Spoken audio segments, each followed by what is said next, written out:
حضرت عمر فاروق رضی اللہ تعالیٰ عنہ کا زمانہ ہے تو کیس آیا، ایک شخص نے 4 ایکڑ زمین بیچی، دوسرے نے خریدی۔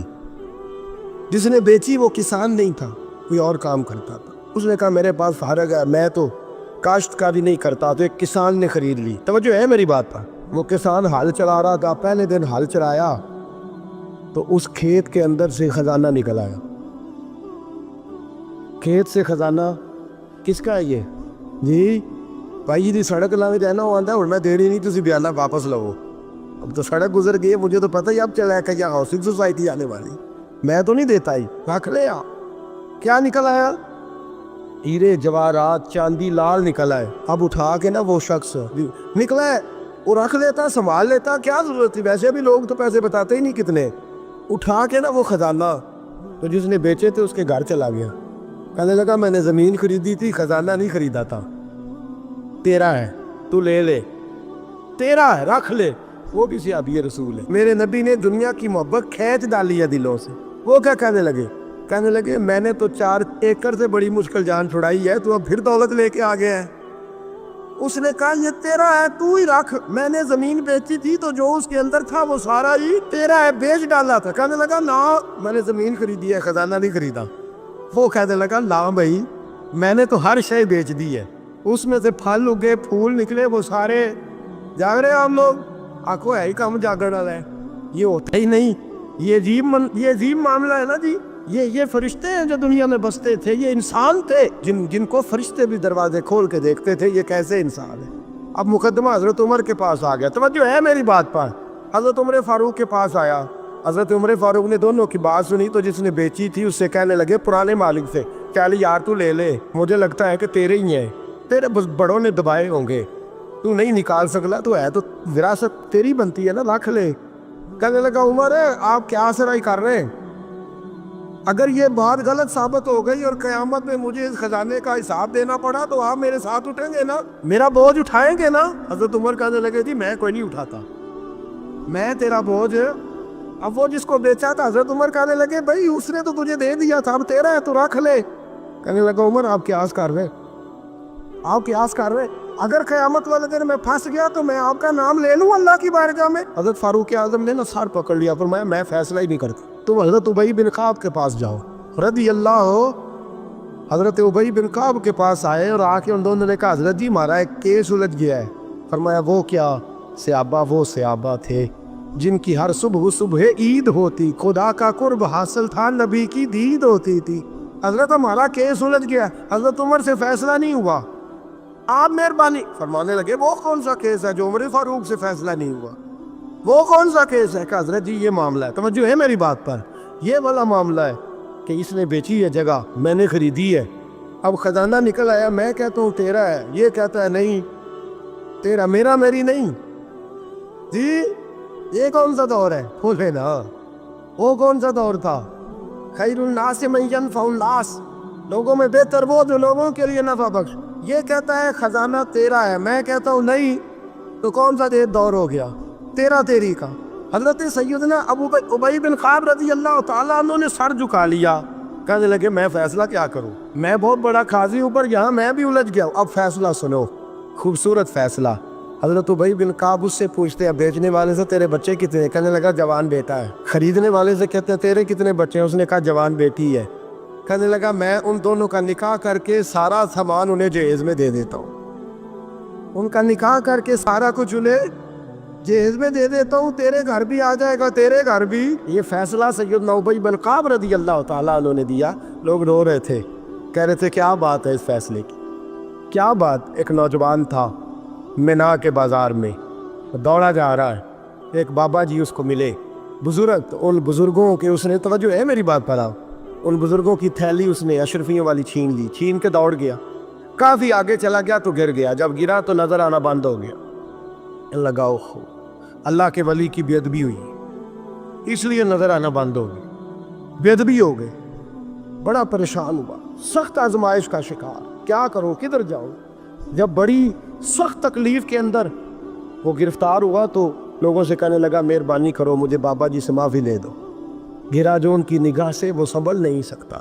اللہ والوں کی بے ادبی اللہ کو بڑی ناپسند، اللہ والوں کی بے ادبی اللہ کو بڑی ناپسند ہے، اس سے ضرور بچے۔ اللہ تعالیٰ ہمیں بچنے کی توفیق عطا فرما۔ پکڑ کے بابا جی کے پاس لائے، بابا جی معاف کر دے، آپ کی وجہ سے آنکھیں چلیں گی۔ بابا جی کہنے لگے نہیں، میں نے تو بد دعا دی نہیں، تو وہ کیسے؟ کہنے لگے میرے ساتھ جب کوئی مسلمان زیادتی کرتا ہے تو میں فوراً ہی معاف کر دیتا۔ کہا جی میرے لیے دعا کر دے۔ دعا کی، بابا جی کی آنکھیں ٹھیک، بابا جی نے دعا کی، نوجوان کی آنکھیں صحیح ہو گئی۔ لوگ چلے گئے تو وہ نوجوان قریب بیٹھ گیا، کہنے لگا بزرگوں آپ نے جو کہا میں نے مان لیا، پر ایک بات میری سمجھ میں نہیں آئی۔ کہا وہ کیا؟ کہا آپ کہتے ہیں میرے ساتھ کوئی مسلمان بھی زیادتی کرتا میں فوراً معاف کر دیتا ہوں۔ فوراً تو معافی دی جاتی نہیں، دی جا سکتی نہیں، تھوڑی دیر تو بندے کے دل کو تکلیف رہتی ہے۔ آپ نے جو نہیں نا، بعد لوگ بریکی میں جاتے ہیں نا بہت سارے۔ کہا جناب بندے کے دل میں تھوڑی دیر تو تکلیف ہے، ایک کو لڑائی ہو جائے تو کہتے ہیں ابھی نہیں میں نے جانا، ذرا بات ٹھنڈی ہو جائے گی تو پھر ابھی تو بڑی چوٹیں لگی ہیں، بڑا مسئلہ بنا ہے۔ یہ شعوری طور پہ لوگ ایسا کرتے ہیں۔ کہا فوراً کیسے آپ نے معاف کر، کہا فوراً کیسے معاف کر دیا؟ تو بابا جی کہنے لگے مجھے اپنے نبی سے پیار ہی بڑا ہے صلی اللہ علیہ، ہم عشق کے بندے ہیں، کیوں بات بڑھائی ہے، محبت بڑی ہے رسول رحمت سے۔ پر میں کیا بات ہے؟ بابا جی کہنے لگے میں نے حضور کی ایک حدیث پڑھ لی ہے، اب جو مسلمان بھی زیادتی کرتا ہے میں فوراً معاف کر دیتا ہوں۔ کہا وہ کیا حدیث؟ سنیں میرے دوستو، اور بزرگوں کی سوچ دیکھیں کہاں تک جاتی ہے۔ اور بزرگ کہنے لگے اللہ کے رسول صلی اللہ علیہ وسلم نے فرمایا ہے کہ جب تک میرے سارے امتی جنت میں نہیں جائیں گے میں بھی نہیں جاؤں گا، جب تک سارے نہیں جائیں گے میں بھی۔ تو بابا جی کہنے لگے دیکھنا تیرا میرا جھگڑا ہے، اگر یہ جھگڑا حضور کے پاس جائے گا، اللہ کی بارگاہ میں جائے گا، پھر اس کا فیصلہ ہوگا، پھر یہ مقدمہ لڑے گا، پھر یہ کیس چلے گا، جب فیصلہ ہوگا تب تک میرے رسول پاک جنت میں نہیں جائیں گے، بیٹھے رہیں گے، تو میں اپنے نبی کو تکلیف تو نہیں نہ دے سکتا، میں اپنے رسول کو بٹھائے رکھنے کی آزمائش تو نہیں نہ دے سکتا، لہذا جو مسلمان بھی زیادتی کرتے ہیں میں فوراً ہی معاف کر دیتا ہوں تاکہ میرے محبوب کو کوئی تکلیف۔ میں تیرے اور اپنے بارے میں سوچ نہیں رکھتا، میری سوچ تو ہر وقت ذات رسالت پہ لگی رہتی ہے، میرا ذہن تو ہر وقت میرے محبوب کی طرف لگا رہتا ہے، ہر وقت میں حضور کے بارے میں سوچتا رہتا ہوں۔ ملی سوچ اپنائیں، قومی سوچ اپنائیں، زندگی میں وہ والے کام کریں جس سے قوم کو نفع حاصل ہو، ملت کا جس میں فائدہ ہو، کچھ ایسا کر جائے زندگی میں جس سے لوگ نفع اٹھاتے رہے۔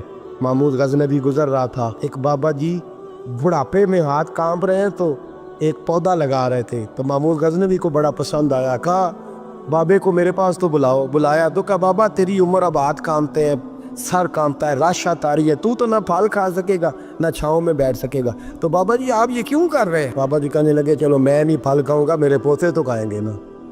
بچے محمود کو بات بڑی پسند آئی، اس نے بابا جی کو ایک اشرفیوں کی تھیلی انعام میں دے دی، کہا تیری سوچ بڑی قومی ہے، بڑی ہے۔ تو بابا جی مسکرا کے کہنے لگے بادشاہ تو ابھی کہہ رہا تھا کہ نہ تو پھل کھائے گا نہ چھاؤں میں بیٹھے گا، اللہ نے مجھے پھل بھی دے دیا ہے، چھاؤں بھی دے دی ہے، ابھی دیکھے نا، ابھی میں نے کام کیا نہیں تو اللہ نے سارا کچھ پہلے ہی دے دیا ہے۔ بادشاہ اور راضی ہوا، اس نے ایک تھیلی اور دی، تو بابا جی مسکرا کے کہنے لگے دیکھ میرے اخلاص میں اللہ نے کتنا فضل کیا ہے، لوگوں کے باغ میں سال میں ایک دفعہ پھل لگتا ہے، میرے باغ میں 2 دفعہ لگ گیا۔ تو خیر خائی کا ذہن بنا، لوگوں کے بارے میں سوچ، قومی اور ملی ذہن بنا، بڑا ذہن بنا، بڑی سوچ بنا، وہ والا کام کر جس سے زیادہ لوگوں کو فائدہ ہو، زیادہ لوگوں کا نفع ہو، وہ والا کام کر، قومی ملی ملت اسلامیہ کی سوچ بنا، عالم اسلام کی بات کر، مسلمان کا بھلا کر، اپنے وطن کا بھلا کر، اپنی ملت کے بارے میں سوچ۔ جب تو یہ کام کرے گا تو اللہ تجھے وسائل بھی بڑے ہی عطا فرمائے گا، اللہ تبارک و تعالیٰ تیرے لیے رحمتوں کے دروازے بھی زیادہ ہی کھولے گا۔ تو فرمایا زمین میں وہ قائم رہے گا جو لوگوں کا بھلا کرے گا، دوسروں کے بارے میں سوچے گا، وہی دنیا میں زندہ رہتے ہیں، جو لوگوں کے لیے نفع بخش بن جاتے ہیں، جو ذات کی بات کرتے ہیں وہ بڑی جلدی فنا ہو جاتے ہیں۔ دوسروں کی بات کر، تو ہمیشہ رہے گا، تو باقی رہے گا، تو قائم رہے گا، تو ہمیشہ صبح قیامت تک تیرا نام جپا رہے گا۔ میرے اعلیٰ حضرت فرماتے ہیں بے نشانوں کا نشان مٹتا نہیں، مٹتے مٹتے بھی نام ہو ہی جائے گا۔ تو دوستو یہاں تو گھر والوں کو احتجاج کرنا پڑتا ہے پھر کوئی بات سنتا ہے، یہاں تو 100 دفعہ رو کے دکھانا پڑتا ہے پھر کوئی بات سنتا ہے، یہاں تو جناب 100 دفعہ کہنا پڑتا ہے تب کوئی بات سنتا ہے۔ خدا را محبتیں بانٹنی شروع کرو، اپنے لہجوں سے تلخیاں ہٹاؤ، یہ جو چہروں پر پکی پکی سلوٹیں ڈالنی ہیں ان کو دور کرو، یہ جو ہر وقت کے تھکے اور ہر وقت کے ناراض اور ہر وقت کی طبیعت کے اندر سختی، اور ہر وقت کہنا میں بڑا کام کرتا ہوں، میں بڑی مشقت اٹھاتا ہوں، تمہیں پتہ نہیں میں کس تکلیف میں ہوں۔ اور میرے بھائی ساری دنیا ہی پریشان